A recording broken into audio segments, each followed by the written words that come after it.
اللہ تعالیٰ کی بارگاہ میں اطاعت رسول کے بغیر مقام قرب حاصل نہیں ہو سکتا۔ اب اگر کوئی اطاعت کرتا ہے، سب کچھ تقاضائے شریعت کے مطابق کرتا ہے، تو وعدہ خداوندی ہے کہ اللہ تعالیٰ اسے اپنا محبوب بنا لے گا، اور جس کو اپنا محبوب بنائے گا پھر اس کو گندہ نہیں چھوڑے گا، بلکہ اس کے تمام گناہوں کی بخشش و مغفرت کر دی جائے گی۔ تو اب ہم ذرا اس پوری آیت کی جو وضاحت ہے، اس کی روشنی میں اپنے اعمال کو بھی دیکھیں، اپنے بارے میں غور و تفکر کریں۔ پہلی بات یہ کہ ہم مسلمانوں نے بھی محبت میں، جوش عقیدت میں کچھ ایسی چیزیں اختیار کی ہیں جس کو ہم سمجھتے ہیں کہ بہت اچھی ہیں، صحیح ہیں، اور یہ ہمیں اللہ تعالیٰ کی بارگاہ میں مقبول بھی کروا دیں۔ لیکن ان میں سے بعض چیزیں ایسی ہوتی ہیں کہ، اور وہ اکثر ایسا ہی ہوتا ہے کہ علماء سے یا مفتیان کرام سے رابطہ نہیں کیا جاتا، اپنی سوچ کے مطابق ہم کچھ چیزیں اختیار کر لیتے ہیں، اور پھر ہم سمجھتے ہیں کہ بس اب اس کے ذریعے ضرور اللہ تبارک و تعالی ہمیں مقام قرب عطا فرما دے گا، ہم سرکار کی بارگاہ میں مقبول ہو جائیں گے۔ مثال کے طور پر میں آپ کے یہاں کی بات تو بعد میں کرتا ہوں، پہلے پاکستان میں دیکھ رہے ہیں یہ ربیع الاول کا مبارک مہینہ آتا ہے۔ اب ہمارے ہاں ایک عجیب صورتحال ہو گئی ہے کہ پہلے علماء تلقینات کرتے تھے، سمجھاتے تھے، عوام نے اس کو پہلے علماء کی باتوں کو قبول کیا، لیکن اب جب یہ تمام معاملات عوام کے ہاتھ میں چلے گئے تو کون اور میں کون کا معاملہ ہو گیا۔ اب عوام خود اس میں ایسی لگ گئی ہے کہ آپ منع کر کے دیکھیں، وہ خراب چیزوں کو چھوڑنے کے لیے تیار نہیں۔ مثال کے طور پر لائٹنگ ہے، میں اس کو غلط نہیں کہتا ہوں کہ لائٹنگ ہونی چاہیے سرکار کے پیار میں، محبت میں، اگرچہ براہ راست اس کا حکم موجود نہیں، لیکن کوئی محبت رسول میں کرے تو ہو سکتا ہے اس کو اس کے ثواب بھی ملے۔ لیکن جس طریقے سے اب ہمارے ملک میں ہو رہا ہے، یہ غریب ملک ہے، گھروں میں چولہے نہیں جل رہے ہیں، لوگ بیمار ہیں، علاج کے پیسے نہیں ہیں، جوان بیٹیاں گھر میں موجود ہیں، بہنیں موجود ہیں، باپ بوڑھا ہو رہا ہے، لڑکے کی شادی اس لیے نہیں کر رہے کہ پہلے 4 بہنوں کی شادی کرو گے تو پھر تمہاری شادی ہوگی، نہ ان کے لیے پیسے جمع ہو رہے ہیں، نہ اس نوجوان کے لیے پیسے جمع ہو رہے ہیں۔ ایسے ملک میں اربوں روپے کی لائٹنگ کرنا، وہ بھی کس وجہ سے؟ مقابلے بازی۔ جو تم نے کتنے کی ہے اس دفعہ علاقے میں؟ 10 لاکھ کی، ہم 20 لاکھ کی کریں گے۔ تم نے 40 لاکھ کی، ہم 50 لاکھ کی کریں گے۔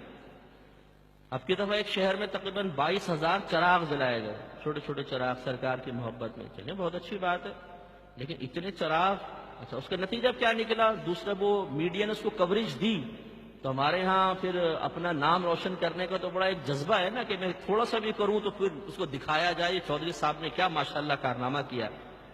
تو دوسرے شہر والے، تیسرے شہر والے اب اس مقابلے میں لگ گئے کہ تم نے 22,000 کیا تو ہم اتنا کریں گے کہ انشاءاللہ gains book of world record میں ہمارا نام آ جائے گا۔ اب وہ اس میں لگ گئے۔ اچھا پھر ٹغرے وغیرہ روڈوں پر سجانا، یہ وہ، چلے سجاوٹ کوئی بات نہیں، لیکن اب نتیجہ کیا نکل رہا ہے؟ جب نائٹ ہوتی ہے، لائٹیں جلتی ہیں جگمگ، اب وہ گھر سے عورتیں باہر نکلتی ہیں، مرد باہر نکلتے ہیں، یہ کس لیے جا رہے ہیں؟ لائٹنگ دیکھنے کے لیے۔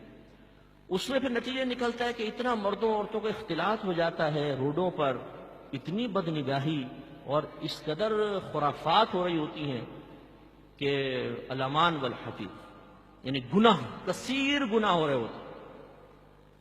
تو اب دیکھیں، اب یہ تمام جو چیزیں جو کوئی کر رہا ہے تو وہ محبت رسول میں ہی کر رہا ہے، کوئی بھی نفرت کی وجہ سے تو نہیں کر رہا نا، توہین کا ارادہ تو نہیں ہے، مذہب کو بدنام کرنے کا ارادہ تو نہیں ہے۔ لیکن ان کی غلطی ایک ہے کہ وہ ان تمام کاموں کے کرنے سے پہلے صحیح علماء سے، مفتیان کرام سے رائے طلب نہیں کر رہے۔ انہوں نے ہر چیز کو اپنے ہاتھ میں لے لیا، اور ہاتھ میں لینے کے بعد سمجھتے ہیں کہ ہم جو کر رہے ہیں بس وہ 100% بالکل درست ہے، اب ہمیں اس سے روکا نہ جائے، اس میں اب روز بروز اضافہ ہوگا۔ تو ہم یہ کہتے ہیں کہ آپ لائٹنگ ضرور کریں۔ مثال کے طور پہ 40 لاکھ کی لائٹنگ ایک علاقے میں ہو رہی ہے، 40 لاکھ، یہ تو ایک گلی ہے ہمارے وہاں پر کھارا در میں، وہاں پہ سنا ہے کہ 40 لاکھ کی لائٹ کرتے ہیں ایک گلی کے اندر، بس 40 لاکھ، 40 lakhs۔ اگر 1 لاکھ کی آپ لائٹ کریں اور 49 لاکھ سرکار کے نام پر ہی ان کے غریب امتیوں میں تقسیم کر دیں تو کیا پرابلم؟ انداز بدلنے کی ضرورت ہے نا۔ اربوں روپے کی لائٹ جلا کر 12 روز کے اندر آپ کیا نتیجہ حاصل کر رہے ہیں؟ اگر یہ سوال کیا جائے، بتائیے کیا کر رہے ہیں بھائی؟ جی وہ محبت رسول دکھانا چاہتے ہیں، جذبہ پیدا کرنا چاہتے ہیں، وہ جذبہ ہمارے اندر حقیقی طور پہ پیدا ہی نہیں ہو رہا کہ جو ہمیں اطاعت رسول کی طرف مائل کرے۔ تماشا بن گیا ہے سب کچھ کہ عورتوں مردوں کے اختلاط ہیں، اور میوزک چل رہے ہیں، بعض جگہ ریکارڈنگز چل رہی ہیں، اتنی کان پھاڑ دینے والی ریکارڈنگز، کوئی بیمار ہے، بچے ہیں، عورتیں ہیں گھر میں، کوئی پرواہ نہیں ہے۔ پھر آدھی روڈز بلاک کر کے، آپ کے یہاں بھی جلوس نکلتے ہیں لیکن بڑی اچھے طریقے سے، منظم طریقے سے۔ ہمارے وہاں پہ ایک جلوس کوئی پرواہ نہیں ہے، اس میں لڑکے آگے چلتے ہیں، کوئی ٹھیلا کھڑا اس کو اٹھا کے سائڈ میں پھینک دیا، یہ وہ مسئلے، اور پھر وہ بنائے جاتے ہیں خوبصورت ڈیکوریشن پیسز رکھے جاتے ہیں بڑے بڑے، ان میں آدھی روڈ بلاکس ہو جاتی ہیں۔ اگلے دن لوگ اگر روڈ پہ نکل رہے ہیں تو جگہ نہیں مل رہی گاڑی چلانے کے لیے، گھنٹے گھنٹے لیٹ پہنچ رہے ہیں آفیسز کے اندر۔ یہ چیزیں جو ہیں یہ قابل توجہ، اس میں حقوق العباد کی تلفی بھی ہوتی ہے اور پھر اس پہ تنقید کا موقع ملتا ہے۔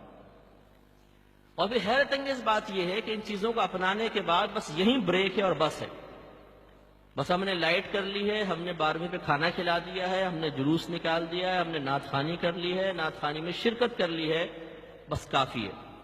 حالانکہ خود اس آیت میں اللہ تبارک و تعالیٰ آگے اطاعت رسول کا حکم ارشاد فرما رہا، تو اس پر ذرا توجہ کرنی چاہیے۔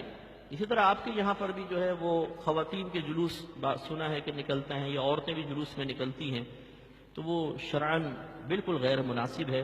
شریعت اس چیز کی اجازت نہیں دیتی ہے کہ جلوس میں زیادہ سے زیادہ نکلنا مستحب ہوگا۔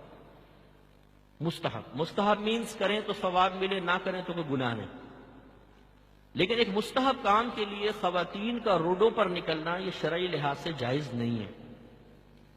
اب وہ بہنیں مطلب بعض اوقات جلوس میں شرکت کر رہی ہوتی ہیں، پھر فوٹو بھی کھینچ رہی ہوتی ہیں آگے کھڑی ہو کر، چہرے کھلے ہوئے ہیں، بعض نے پردہ کیا ہے، بعض نے نہیں کیا ہوا، اور بدنگاہیاں ہو رہی ہیں۔